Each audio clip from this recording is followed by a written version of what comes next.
નર્મદા જિલ્લાના તિલકવાડા તાલુકાના વધેરી ગામ નજીક મૂકવામાં આવેલા પાંજરામાં 6 વર્ષીય દીપડી પુરાઈ ગઈ હતી. એક જ સપ્તાહમાં એક દીપડો અને દીપડી બે વન્ય પ્રાણીઓ પાંજરે પુરાયા બાદ બંનેને જાંબુગોડા સ્થિત રેસ્ક્યુ સેન્ટર ખાતે મોકલી આપતા લોકોએ રાહતનો શ્વાસ લીધો છે.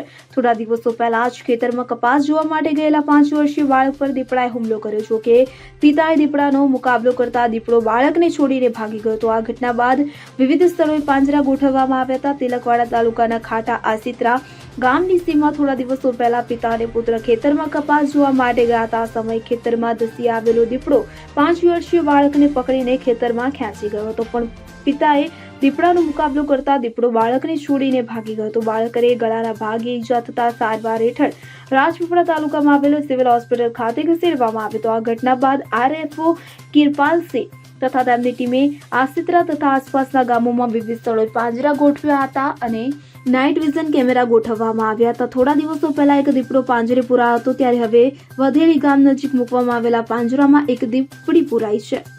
જ્યોતિ જગતાપ સાથે સીએન 24 ન્યૂઝ. હવે જુઓ દેશ દુનિયાની તમામ ખબરો તમારી આંગળીના ટેરવે. ઉઠાવો મોબાઈલ અને ગૂગલ પ્લે સ્ટોર પરથી ડાઉનલોડ કરો અમારી સીએન 24 ન્યૂઝ મોબાઈલ એપ.